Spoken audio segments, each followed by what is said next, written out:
Hey guys, it's the last professional broadcaster, and I am always looking for ways to expand and simplify the content here on the NOTSAM YouTube channel. So, going forward, all wrestling videos are going to be on my new YouTube channel. You can get a link to the new second YouTube channel in the description of this video. Click that link, hit subscribe, and you will see wrestling videos are already getting uploaded over there.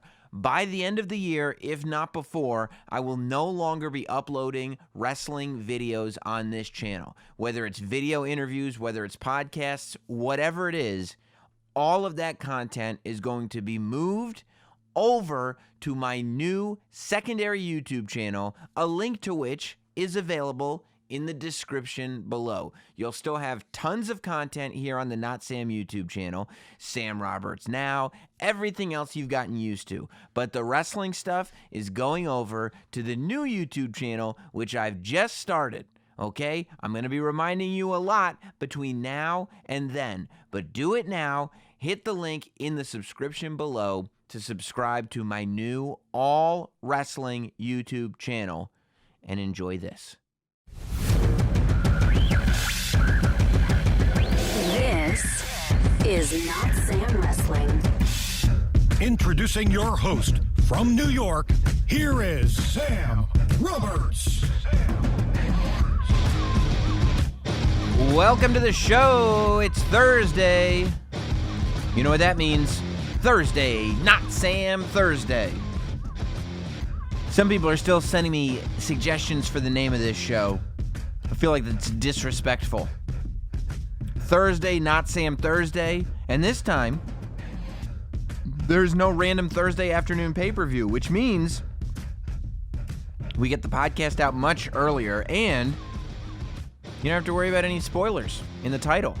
People still mad. Some people agree with me about the spoilers thing. I had no idea that when I put the show out on Monday, of all the takes that were scorching hot takes, that my opinion on spoilers would be the hottest take of them all. People sounding off in my Twitter and my email. I think I lost somebody on Patreon because of it. Hey man, my opinions are my opinions. It happens.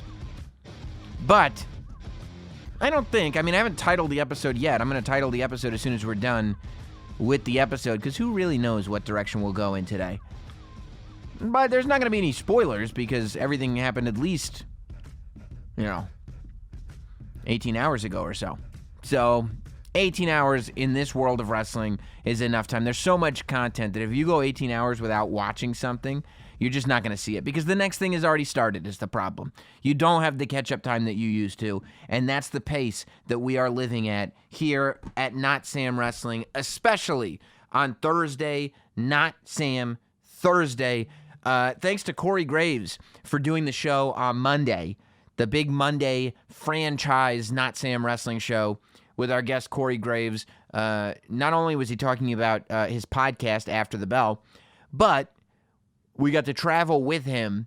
He was on the phone, and he took us and dictated what was going on as he got lost in his hotel, as he traveled to the lobby by leaving the hotel, going outside, back inside, meeting Michael Cole in the lobby, driving with Michael Cole to the arena, getting to the arena, putting his stuff down, getting the production meeting. The whole thing, the whole picture is painted as we discuss commentary and podcasting and Total Divas and everything else going on in the life of Corey Graves. So if you haven't heard that that interview, go ahead, head back over Monday's show and give it a listen. And it's interesting, and the reason I bring it up is because we talk about Corey Graves and we talk about After the Bell, and he had some things to say on After the Bell this week. He was fiery, basically talking about all the rumors around the fact that the superstars of the WWE were in Saudi Arabia about, 24 hours longer, 30 hours longer than they were supposed to be. A couple of news sites published articles that were really more based on kind of what the rumors were. There haven't been any official statements from anybody except sort of cryptic tweets that go along with the conspiracy theory. And I love conspiracy theories. I love them just as much as anybody. The problem is, in my big working brain, I need evidence. I mean, I need somebody to tell me something. And there's plenty of things that I'm like, yeah, that's probably not true. And then somebody tells me something, even if it's privately, and I go, oh, I guess that thing was true. Huh. But look, when you talk about the delayed flight that caused the best SmackDown, certainly, well, I would say the best SmackDown since they've gone over to Fox. The first one was pretty good, but the best SmackDown in some time. And really kind of got the ball rolling on this whole storyline of NXT and Raw and SmackDown going to war that we've seen play out for this entire week. Although I find it really odd that Raw and SmackDown are like their own team, and NXT is facing both of them, and they're both facing NXT. It doesn't feel like a three-way war just yet. You know what I mean? Like you have Brock Lesnar quitting SmackDown and showing up on Raw just because, they gave an explanation, but I didn't like it. Again, I talked about it on Monday, but Brock Lesnar quitting SmackDown and showing up on Raw, the whole thing doesn't make sense to me. I don't like it. I think Raw should have to fight without a champion and have USA be upset about it. But, I would think some of the SmackDown superstars would be mad at that. How dare you, Brock Lesnar, abandon us? We're the A show. Or have Raw people laughing at SmackDown people about the fact that they just lost one of their champions. And SmackDown people is going, yeah, well, we gained yours. And, going back and forth a little bit between Raw and SmackDown. And maybe that'll start to develop over the next couple weeks. But there really hasn't been anything in terms of infighting between Raw and SmackDown yet. Just main roster, quote unquote, because I know that's an offensive term now. Main roster, quote unquote, versus NXT. But I brought up the Corey Graves podcast because Graves went on and he attributed what happened in Saudi Arabia with the planes being delayed to exactly what they were said to be, which is mechanical errors. And he's not claiming to know what those mechanical errors were. I haven't spoken to any superstars that are claiming to know what those mechanical errors were, because let's be honest, if your plane isn't taking off due to mechanical error, due to a mechanical error, and I'm talking about a commercial flight in an airport, you don't know exactly what's wrong with the plane. You just know what the lady in front of the gate tells you. So the fact that Graves is sitting there saying not only that it was mechanical errors, but he said that the controversial second charter flight, which like 20 people were on, which I guess some people in the WWE took offense to the fact that it said in the press release that some superstars wanted to be at SmackDown so badly that they chartered their own jet. And people took offense to this and kind of, again, nobody directly, but lots of cryptic tweeting about, locker room leaders and this and that. And look, I wasn't even close to being there, so I have no idea what was happening. But Graves was critical of people saying they need to stop bitching on Twitter. Which I kind of, agree with. I guess I understand the premise of if I complain on Twitter about what's going on, then I have power because I've brought light to the situation. If I am public with my grievance, then I am now in a position of power because my grievance cannot be cannot be pushed under a rug. We actually have to acknowledge what I've said because the whole world knows now. At the same time, you put the company that you're tweeting about in a defensive position. You've now established that you're not looking to work with anybody. You're looking to fight. And, companies, and I'm not talking about WWE, I'm not talking about wrestling, I'm talking about companies in general. If I go on Twitter and I say, here's what's wrong with Sirius, then Sirius is going to come to me and go, look, dude, are you actually trying to improve Sirius or are you trying to just rabble-rouse? Because we don't really want to work with you if this is how you do business. So I absolutely get it from both sides. He also said that the charter jet that came, it wasn't about WWE making sure the most important people got out of Saudi Arabia. It was about making sure the people who were advertised on SmackDown got out of Saudi Arabia. So it was about getting the people that were advertised on this show to be on the show for the ticket buying public. And this theory, this urban myth that Vince McMahon kind of abandoned the talent. In reality, what had happened was Vince McMahon was on the same schedule that he's always on, which is as soon as the bell rings, Vince is out the door. Which I get it. I mean, if you don't know there's a mechanical error, let's just say, I'm not saying that this is the way it went down, but let's just say you don't know there's a mechanical error. Like, I wouldn't expect, and I don't think you would either, Vince McMahon to not leave in his jet until he made sure that the other jet left. I think in hindsight, you could say he should have, but without knowing that that big plane wasn't going to leave with all your talent on it, I don't think that Vince is just sitting there waiting to make sure, well, no, everybody leave before me. I'll make sure. Like, who's going to do that? None of you guys are. So I thought it was really interesting that Corey Graves did kind of come to the company's defense on this one and went against some of the people that were complaining on Twitter. Natalia was on our show, Jim Norton and Sam Roberts, on SiriusXM this week. And I think I may air that interview on Monday's podcast, unless everybody's already heard it. If you all already have SiriusXM and you've already heard it, hit me up, notsamwrestling@gmail.com, or tweet me at notsam, and I won't run it. But I think a lot of you guys don't have SiriusXM, and it was a pretty interesting interview, so I think I may run it on the podcast on Monday. But she also completely sold the fact that mechanical errors are what kept that plane on the ground, and that she simply, like everybody else, got off the plane and waited for those mechanical errors to be solved. And that was really all there was to it. As far as that story goes, man, I love the gossip. I love the theories. I'll read all of them. But until somebody I know who was there and who would know says, I know this is what happened, and not, here's what probably happened, I don't know how seriously we could take it. You know what I mean? I don't know how seriously we could take it. So you've got that. That was a big. There were two big this week internet stories. That was the first one. The second one was Seth Rollins versus Dave Meltzer. Seth Rollins had a Twitter war with Dave Meltzer, and it relates to what we were talking about. You know, a story came out that said there was a locker room meeting on Monday Night Raw, and Vince McMahon led it. And I think it was first reported on Reddit, and then Dave Meltzer reported it too. Dave not saying, hey, here's what happened on Reddit, but Dave saying, I have heard this happen from one of my sources. And look, Dave Meltzer, to my knowledge, does not just make things up. You know what I mean? Like, he's not one of these guys who just showed up within the last year, all of a sudden has inside sources, and clearly is making things up and accepting information from everywhere. Dave Meltzer set up a network for himself, sources everywhere, that he's managed to have a really significant career as a wrestling writer for, decades now.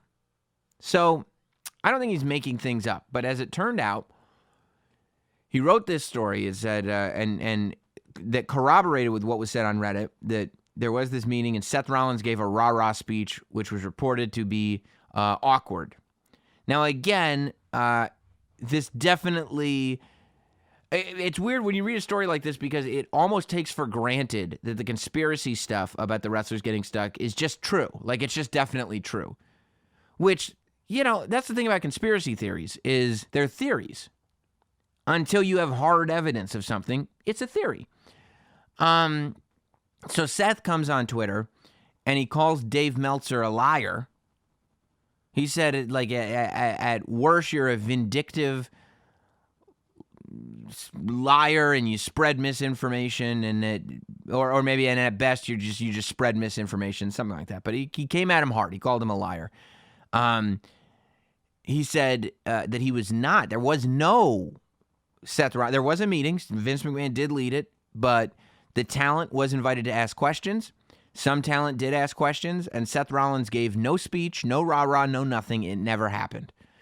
And Dave Meltzer ended up posting a retraction to the story, which I think is the right move on Dave Meltzer's part. If he was wrong, he was wrong. I think, as quote-unquote wrestling journalism, kind of as that spectrum widens, and I've had my stance on wrestling journalism, and a lot of that stance on wrestling journalism is because there is so much of it. Because even if there are people who are going through the proper channels of getting information, there's a lot of people who aren't. There's a lot of people that, would consider themselves wrestling writers and quote-unquote journalists and stuff like that will take sources from anywhere, anonymous or not. Like an anonymous source doesn't have to be anonymous to the journalist. An anonymous source should probably be known by the journalist and just not by anybody else. The journalist is the one that keeps it anonymous. That way it's a reliable source. I would imagine, and I would hope, that this is a case of, Dave Meltzer being misinformed. I can't imagine that he would just go and make something that specific up. That would be crazy. And I would really hope that he wouldn't do that. I like that he retracted the story.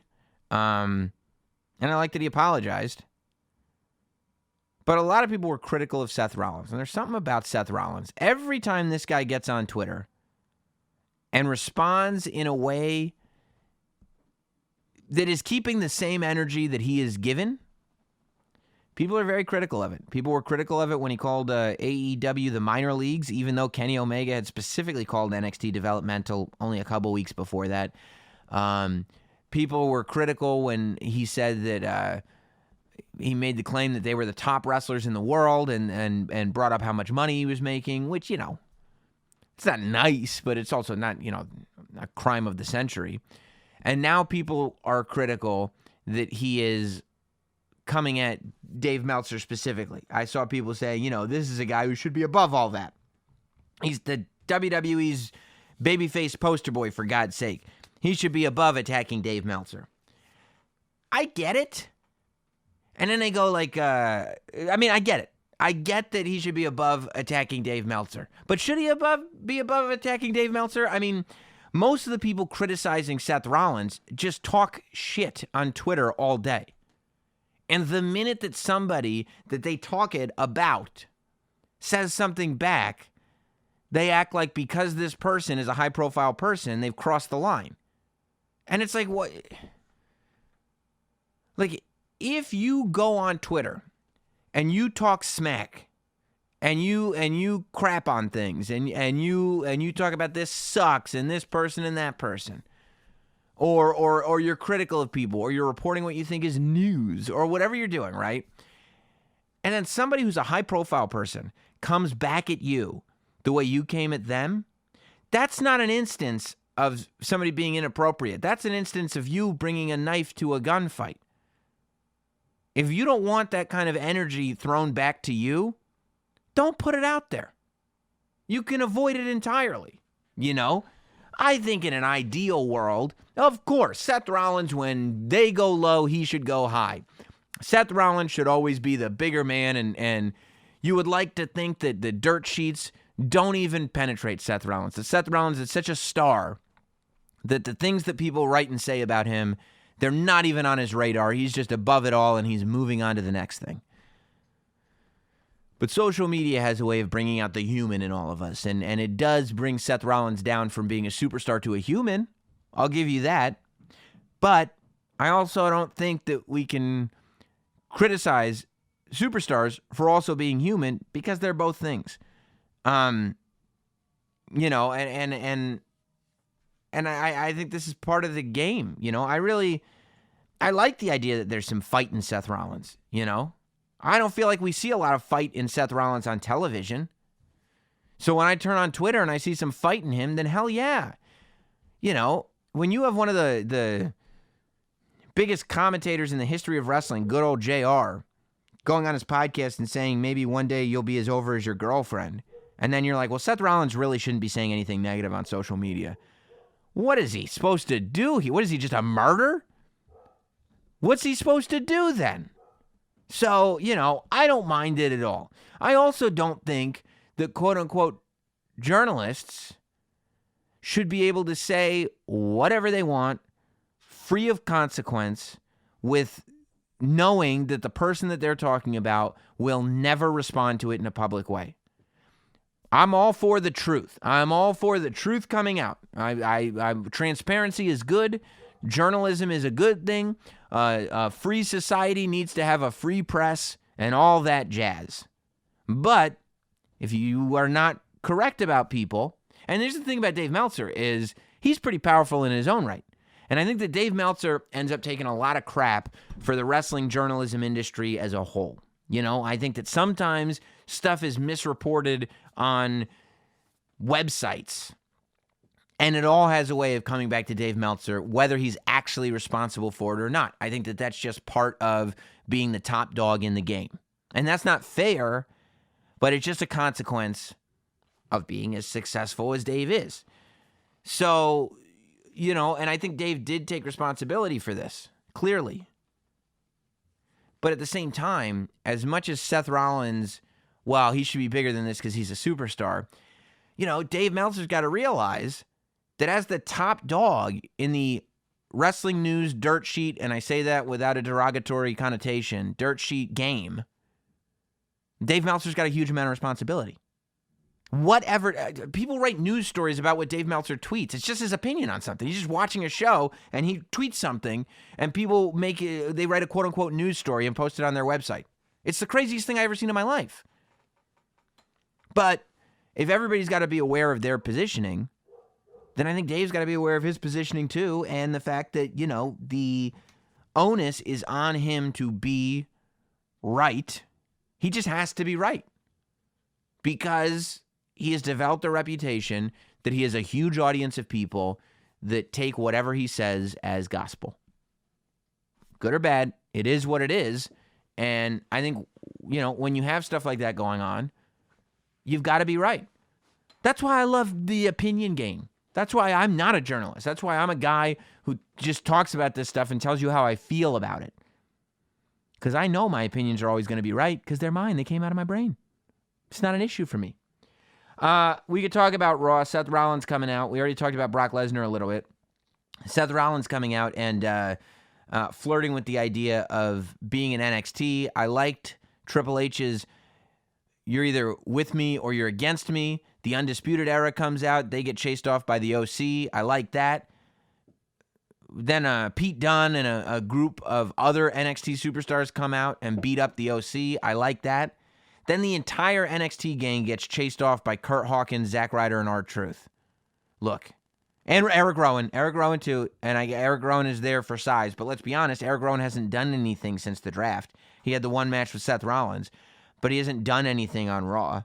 So the idea of Eric Rowan, it's not the same Eric Rowan as was main eventing with Roman Reigns on SmackDown. That's for sure. But realistically, I mean, the shot, the hero shot is on Zack Ryder. That's crazy to me. You got a lot of talent in that Raw locker room. I'm okay if Zack Ryder comes out, but maybe we don't put the hero shot on him. You know what I mean? Because I don't see anybody in NXT running away from Zack Ryder. Sorry.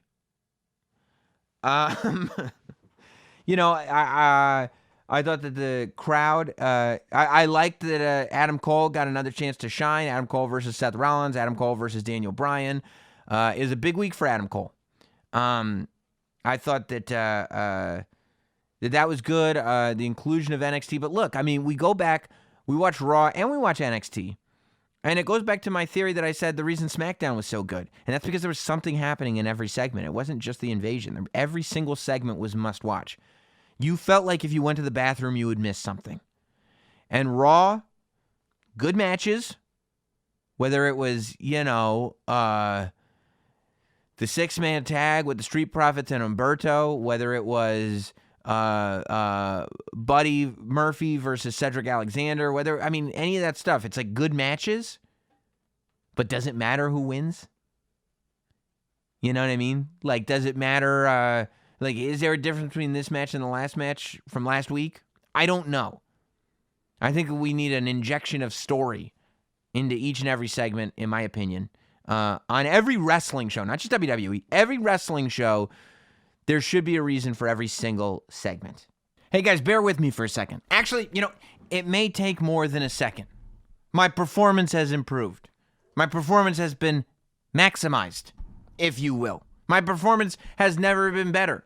I know a lot of you, physically, it's tough. Mentally, you get stimulated because wrestling's on the TV. There's so much wrestling. It's so exciting. It's amazing. But physically, it's exhausting. It's tiring. You don't have that much time in the day for anything else.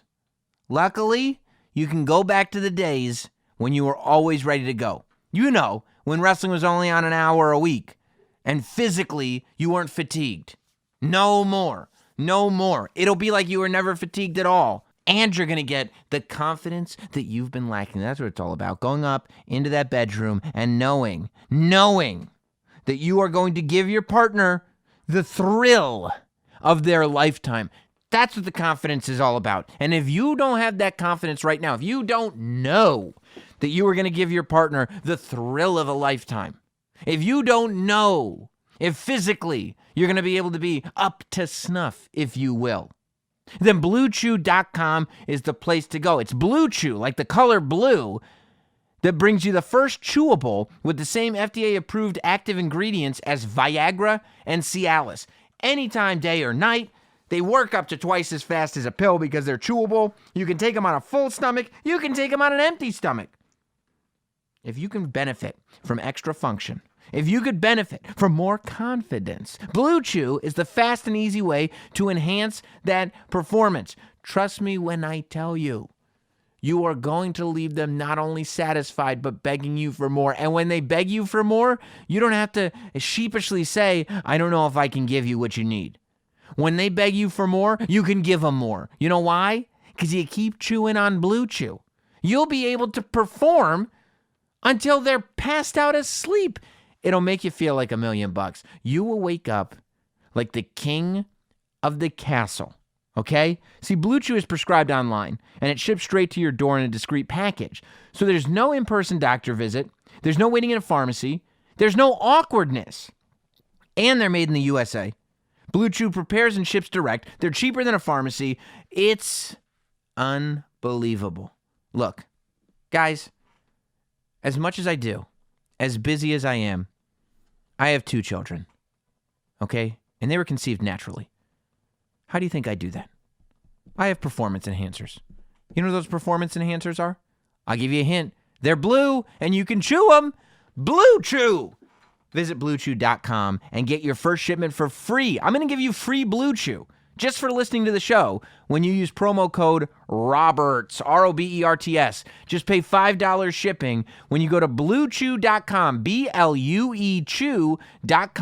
promo code ROBERTS, and try it for free. The crowd in Long Island was RIP, deceased, rest in peace to the audience in Long Island, New York, as they were watching Raw. And, I don't really blame crowds. It's tough in any art, whether it's music, whether it's sports, whether it's wrestling, whether it's comedy.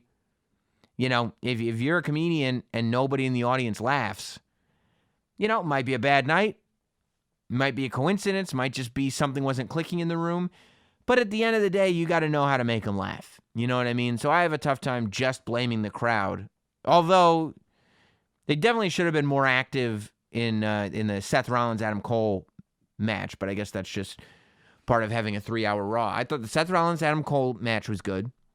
I thought all the Brock Lesnar, Rey Mysterio stuff was good. I loved that they built it over the course of about an hour and a half when finally Rey Mysterio jumped Brock Lesnar with the lead pipe, throwing Dio through the table. All that stuff was good.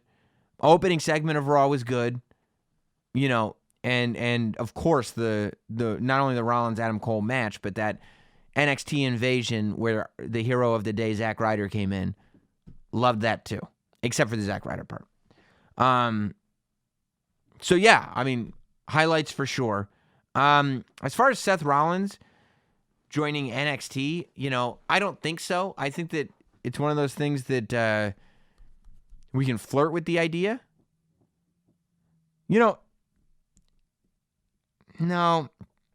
I don't want to see Seth Rollins go full heel. I was going to say it would be interesting to see Seth Rollins join NXT and then lose and have to win back the Raw locker room. Because, I'm obsessed with the idea of Seth Rollins having to rebuild himself. The architect needs to re-architect himself. That's what I'm waiting for. So that would be a way to do it, but I think it would require him to turn heel, and I don't think Seth Rollins should turn heel. I just think he should be a broken person. You know, if it's going to be him and NXT, I think NXT should beat him, whether it's Adam Cole or whoever. The only matches we have for Survivor Series confirmed: Triple Threat Tag Team Title match, Revival, Viking Raiders, Undisputed Era. Which, by the way, you look at both these matches really, and you see what an impact NXT has made in WWE, because those are 3 ultimately NXT teams, and they're going to tear it up. And then the women's match too. You've got Bayley versus Becky versus Shayna. Generational NXT women's talent. Ironically, Becky is the only one in that group that never won the NXT Women's Championship. But NXT has evolved. NXT has changed. You know, and it begs the question: would the NXT superstars of the past be able to hang with the NXT superstars of the present? I guess that's part of the theme of Survivor Series to me. Both those matches, I think, are going to be awesome. You know, I think they'll both be a lot of fun. I'm assuming. So we know that, oddly, the WWE Championship match is going to be Brock Lesnar versus Rey Mysterio. So that's not brand warfare. I don't know if they're going to try to do another Seth Rollins versus The Fiend match. It certainly doesn't seem like that. There was no reference to Seth Rollins and The Fiend. Could be Roman Reigns and The Fiend. Could be an NXT star. You know, might be a fun move to throw either Johnny Gargano or Tommaso Ciampa in there with The Fiend. You know, because he could squash one of them. It would mean something. They would have a good match. They'd be able to recover because we can separate them. And then The Fiend's got another month or 2 before he's got to come up with a new opponent. So I think that could be good. But, yeah, and I loved the OC popping up on NXT. You know, and that end shot with Finn Balor and AJ Styles face-to-face. Now, again, I don't think the OC should be joining NXT. I don't think Finn Balor should join them. I would like to see an AJ Styles versus Finn Balor rematch. You remember Survivor Series, it was like 2 or 3 years ago. They had that impromptu match when Bray Wyatt, it was supposed to be Jack-o'-lantern, I think the Pumpkin Spice Demon Finn Balor versus Sister Abigail. And Bray Wyatt was off the show. It was the same night, I think Roman Reigns was off that show too because of sickness. And they replaced him at the last minute with AJ Styles. And AJ Styles and Finn Balor tore the house down. And it was the only match they've had in WWE. So I'd like to see at Survivor Series a singles match, personally, between AJ Styles and the Demon Finn Balor. Actually, it shouldn't be the Demon Finn Balor because he's a heel now. So AJ Styles versus Finn Balor, I think, would be great at Survivor Series. And now I think it would fit right in with brand warfare. You know, and it's while we're talking about NXT, not only was the OC being there great, but I thought I like the story that's being told with Dakota Kai. I like it. I think it does end with her getting some edge. But you can't argue it. I mean, there's nobody on that NXT women's team. The NXT women's War Games team. We don't know who the third person Shayna Baszler is going to pick is. We know it's Shayna Baszler, Bianca Belair, Io Shirai, and a fourth person. Versus Rhea Ripley, Tegan Nox, Candice LeRae, and we find out last night it's Mia Yim. Now, Dakota Kai, who is in a tag team with Tegan Nox called Team Kick, she gets not invited to SmackDown, and Rhea Ripley is all of a sudden Tegan Nox's tag team partner. And then you go to War Games, and Tegan Nox is on the team, but Rhea Ripley chooses Mia Yim, who is great, over Dakota Kai. This is very, very clear to me. Tegan Nox is the worst tag team partner of all time. Tegan Nox could not care less about Dakota Kai. You're on your own then, buddy. I got a new tag team partner here. I got Rhea Ripley, and then, oh no, I got these 3 partners. What do I need you for? I mean, it's like Tegan Nox and Dakota Kai, they knew each other in grade school, right? And they knew each other through middle school, right? And then they go to high school, and the cool kids go, hey, Tegan Nox, you could sit with us. And the 2 of them walk over to the table, and they go, not you, Dakota Kai. And Tegan Nox looks at Dakota Kai, and she shrugs her shoulders, and she goes, sorry. And now Dakota Kai has to go sit in the outside of her teacher's classroom, hoping that the teacher brings her inside. She's going to make friends with the social studies teacher because Tegan Knox abandoned her to sit at the popular kids table. Those popular kids being Rhea Ripley, Mia Yim, and Candice LeRae. Now, you got Candice LeRae, who's trusted the wrong people before, in the sense that, Io Shirai saw her coming a mile away, made her look like a fool. You got Rhea Ripley, who's completely focused on only getting a shot at the NXT Women's Championship, regardless of who else wants it, making her a terrible team member. And then you got Mia Yim, who also is going to want that rematch. But I don't think Mia Yim realizes what she walked into. I think Mia Yim is thinking girl power, rah, rah, rah, not realizing that the other three are terrible team players. So we'll see who Shayna Baszler picks. I was surprised to see that Jessamyn Duke and Marina Shafir were not on the side of Shayna Baszler, but that could be smart. She's going to have the numbers advantage. She's going to have a 4-person team as well as 2 on the outside watching their back. Not a bad way to enter the War Games. NXT, of course, at Full Sail. 205 Live now going to come from Full Sail. 205 Live is now taped. And I don't know. I mean, it wouldn't be the dumbest thing in the world, I don't think, to start running it on Wednesday nights. But forever, it's been taped after SmackDown. And it was running live on Friday nights on the WWE Network after SmackDown. But you talk to any of the 205 Live guys, and they'll tell you that the building clears out. Everybody goes home after SmackDown. And nobody's there to watch 205 Live except for the people that are trying to stick around for the main event dark match. And they're sitting on their hands waiting for this thing. So I think ultimately it is an upgrade for the 205 Live guys. I think that it is a better environment for them. But I also think that they may need to figure out a ticket buying method so that the same fans don't go to every single show. Because if the same fans go to every single show, I worry that they're going to start taking stuff for granted because they get to see it every single week. They get spoiled. Spurled, if you will. I'm going to tell you the truth. And there are people who have asked about it. So there's only so many hours in the day. And I've got a very busy life. I do Jim Norton and Sam Roberts every day in the morning. I got to raise a family. I got to do the wrestling podcast. I do Sam Roberts Now on YouTube. I got to populate the YouTube channel, which, by the way, youtube.com/NotSam. There's wrestling content up there now. This podcast goes up there right now. But if you click the podcast on my YouTube page, youtube.com/NotSam, there's a link in the description of the podcast, and it will send you to my secondary YouTube page. By the end of this calendar year, all wrestling content will be on the secondary YouTube page. So make sure that link is also in my Instagram profile, instagram.com/NotSam. I don't even know if you can get there at .com, but Instagram @NotSam.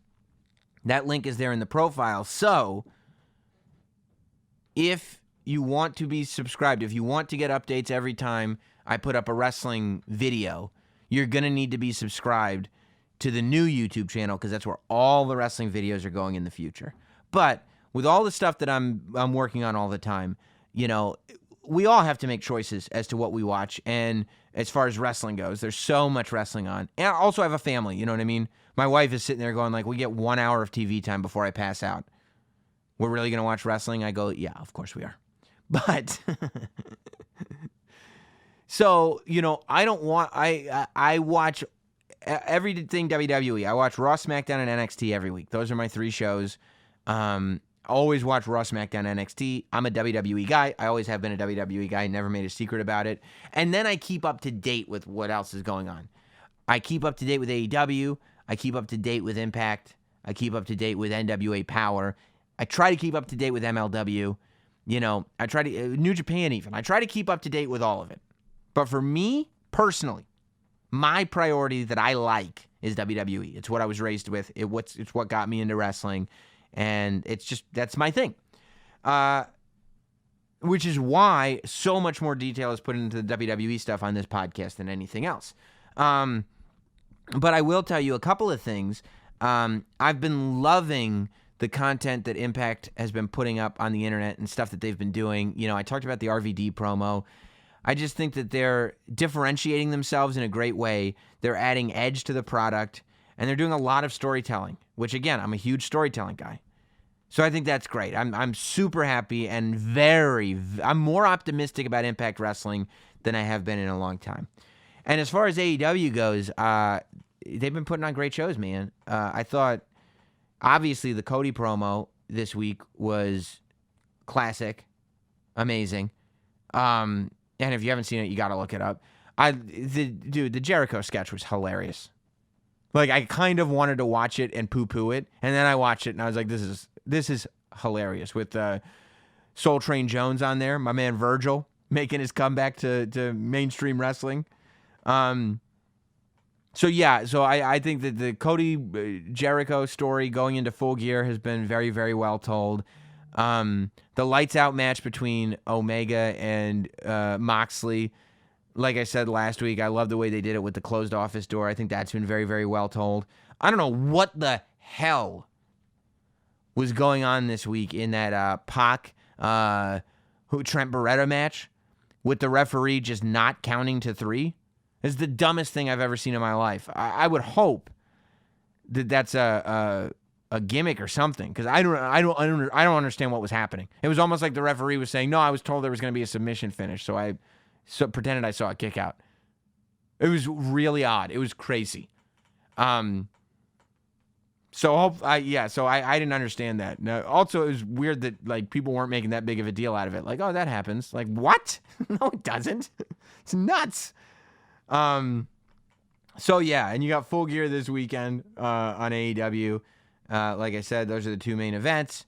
Young Bucks versus LAX is going to be great. Hangman Page versus Pac is going to be good. What do you got? Rio versus Emi Sakura. And I will say this.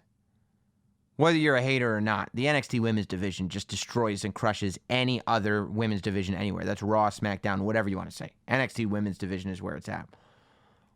And then you got Joey Janela and Shawn Spears and the triple threat or three-way for the AEW Tag Team Championship. SoCal, Uncensored, Lucha Brothers, and Private Party. I think Private Party should be the tag team champions over there.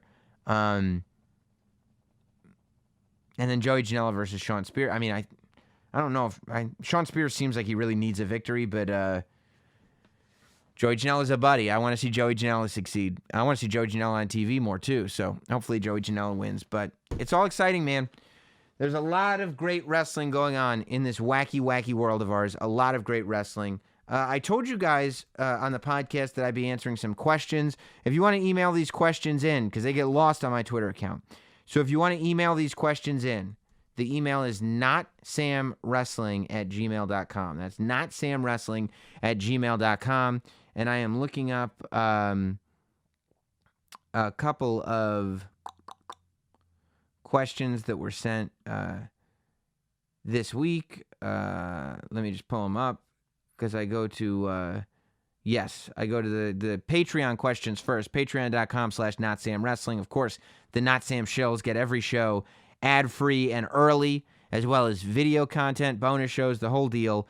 Patreon.com/NotSamWrestling. One of the Not Sam Shills, Benji, said, "Hey Sam, doubleheader question. Firstly, if you were asked to be a commentator on any WWE show, which one would you choose, and who'd your accompanying announce team be? Secondly, if WWE were to have an actual pay-per-view overseas, which country do you think would be interesting?" From Melbourne, look, I would like to say Australia because you're from Australia, and I think that would be great. But I think the UK is the easy answer. I think England. You know, they did SummerSlam 92 there. I know the British fans are rabid for it. So I think England would be a really good spot to do a traditional pay-per-view from. They're doing SmackDown from Manchester over there this week. I think it could be really interesting to do a pay-per-view in a country that we don't see have shows at least televised that often. You know, I think India would be a really cool place to do a pay-per-view from. I think Mexico would be a really cool place for WWE to do a pay-per-view from. And as far as a commentator, I mean, look, there's a lot of great people that I would love to work with in that capacity. Michael Cole is the easy answer because he would just make everything a breeze because he's such a professional. Obviously, I've been friends with Corey Graves for a long time. You know, I think I would love to sit at a booth with McAfee because I would love to point out his idiocy. Everybody is so in love with him at that booth that I think somebody needs to be there to keep him in check. So I'd love to be at a booth with McAfee, and then as far as the other, as far as the play-by-play guy goes, probably either Byron's actually really, really, really good. I love doing stuff with Byron on main event. Probably Tom Phillips or Michael Cole, I think. Probably Tom Phillips or Michael Cole. And as far as what show, I mean, I love all three shows. I guess I enjoy SmackDown a lot these days, so maybe SmackDown. Joey on Patreon says, why doesn't Zelina Vega get championship opportunities? I get she's Andrade's mouthpiece, and she's fun on the mic and has great stuff in the ring. She could do both. She could do both. I think that the reason that she doesn't get championship opportunities is because she doesn't wrestle. So I think the real question is, why doesn't she wrestle more? And I think at some point maybe she will. But in the meantime, I think that there's just such a priority on pushing her and Andrade together that, they probably don't want to confuse people. They don't want people, they want her to highlight Andrade, and I think that Zelina Vega's talents we're barely scratching the surface of. She is such a talented person in the ring, on the mic, the whole thing. So, I think she could be in WWE for a really, really long time. And I think the sky's the limit with her. The sky's the limit. Let's go to the email, notsamwrestling@gmail.com. Felipe, shouldn't Raw and NXT team up against SmackDown, USA Network versus Fox? I don't think so because, NXT has the chip on their shoulder. NXT, like Wade Keller talks about on his podcast, how he doesn't like the brand loyalty thing. And I get what he's saying, but NXT has always had brand loyalty to themselves. Like NXT has always acted like a unit together. So I don't think Raw and NXT should be teaming up, but I think the three should be doing battle, as I said. Sam says, with Survivor Series being Raw versus SmackDown versus NXT, what beef could Raw and SmackDown even have with each other right now? I think we covered that today. ZTW says, do you have any work available? No, Hot Dog takes it all. And C. John says, really enjoy your podcast, and I listen to both shows, and I've seen you at Caroline's twice. I appreciate that, man.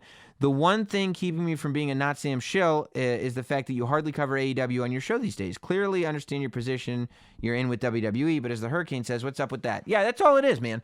I mean, I don't want to do a half-assed job of covering AEW, and I watch every minute of the three major WWE shows. So that's really all it is. But if you want to join the Not Sam Shills, maybe I'll jump on after Full Gear and do a bonus show for you guys or something over at Patreon. Something like that. Could be fun. SmackDown tomorrow night, Friday night, is headlined with Baron Corbin versus Roman Reigns. A lot of people being critical of that. I saw some pretty funny memes on the internet pointing out that before the NXT run-in happened, that we were supposed to get Roman Reigns versus Baron Corbin. Man, I think everything needs to be shaken up, personally. I think, this is a thought I had, okay? This is what I'm going to leave you on today. Follow me on this, okay? I think what needs to happen is Baron Corbin needs to develop a King's Court, right? Baron Corbin needs to develop a faction.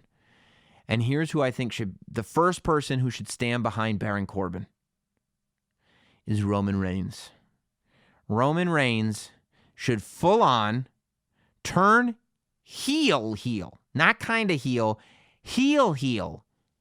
and be Baron Corbin's second. There is no bigger heel move, because if Roman Reigns just turned heel and was a big badass dude, people would love it. They would cheer him. But if Roman Reigns turned heel and Baron Corbin was in charge, oh my God, the boos he would get. It would be perfect if he was doing Baron Corbin's bidding. And they come out and he go, thank God for Baron Corbin. Baron Corbin showed me the light. When I look at Baron Corbin's Twitter, when I look at the way Baron Corbin reacts to the fans, when I look at the people in the locker room that are jealous of the opportunities that Baron Corbin continues to get. Baron Corbin has great match after great match after great match. Who do people congratulate? The people who Baron Corbin is competing against. I have great match after great match after great match. Who do people congratulate? The people I'm competing against. None of you have given me the respect that I deserve, just like Baron Corbin. None of you have given me the credit I deserve, just like Baron Corbin. And King Corbin opened my eyes to this. King Corbin opened my eyes to the fact that you all have been taking me for granted. King Corbin opened my eyes to the fact that you simply don't appreciate me. So you know what? I don't appreciate you. And then you really get it. You go, my life almost ended. And you gave me one good night back. And that was it. If you don't need me, then I don't need you. Then the New Day comes out. Hey, what's going on, Roman? Da-da-da-da-da-da. Da-da-da-da-da-da. We don't like this. The power of positivity. Da-da-da-da-da-da. Next week on SmackDown, it's going to be Big E and Kofi Kingston, the New Day, versus Baron Corbin and Roman Reigns. Fight, fight, fight, fight, fight, fight. Big E is about to finish him off. Kofi Kingston goes for the one of his finishers, lays out Big E. Kofi Kingston turns heel. He said, what have you guys ever done for me? I lost the title to Brock Lesnar in 1 minute. You guys didn't have my back. You guys just wanted me to go back to throwing pancakes around. Screw that. I'm not here to throw pancakes around. I'm here to win championships. And Baron Corbin, King Corbin, he showed me that. Can you imagine a heel group consisting of Baron Corbin, Roman Reigns, and Kofi Kingston? I want King Corbin's court, Roman Reigns, Baron Corbin, Kofi Kingston, to just run roughshod over SmackDown. And then you have the opportunity to build new good guys. You have the opportunity to build Big E as a potential main event good guy. You know, people are going to be wanting that Kofi Kingston Big E match. You can do Baron Corbin Big E. You can do Roman Reigns Big E. And you can keep going down the list. You know, all of a sudden, The Fiend is able to... First of all, they're going to cheer The Fiend anyway. So eventually, The Fiend can come in to stop this faction. But in the meantime, The Fiend can concentrate elsewhere. I think you can make Nakamura go back to being a good guy. You can turn Nakamura and have him compete with them, because these three bad guys will be so strong. Braun Strowman now has an entire heel faction to deal with. Ali has reason to move up the card. Cesaro has reason to move up the card. You know, this could be what your good guys look like. Even Sami Zayn, Shorty G, now has people he can work with. Kofi, Roman, Baron Corbin, faction, top three heels on SmackDown. And look, you can turn Roman back to being a good guy in 6 months or a year. I'm not saying this is forever. I'm just saying for right now, you want to get people watching a show, you want to get people talking, you take your two biggest good guys and you turn them heel, and you pair them with Baron Corbin, and you make Baron Corbin the leader. Boom. I'm locked in. I'm locked in. And you're sitting there going like, no, I would hate that. That's the point, okay? If you would hate it and you would boo it, it's a good idea. I'm not usually wrong. That's why I'm the last professional broadcaster. The original shill. Sam Roberts. Thank you all for being here on NOTSAM Wrestling's Thursday, NOTSAM Thursday podcast. We'll see you first thing Monday morning. Goodbye, everybody. Thanks for listening. Follow at NOTSAM on Twitter, Instagram, Facebook, and YouTube. Rate, review, and subscribe. This has been NOTSAM Wrestling.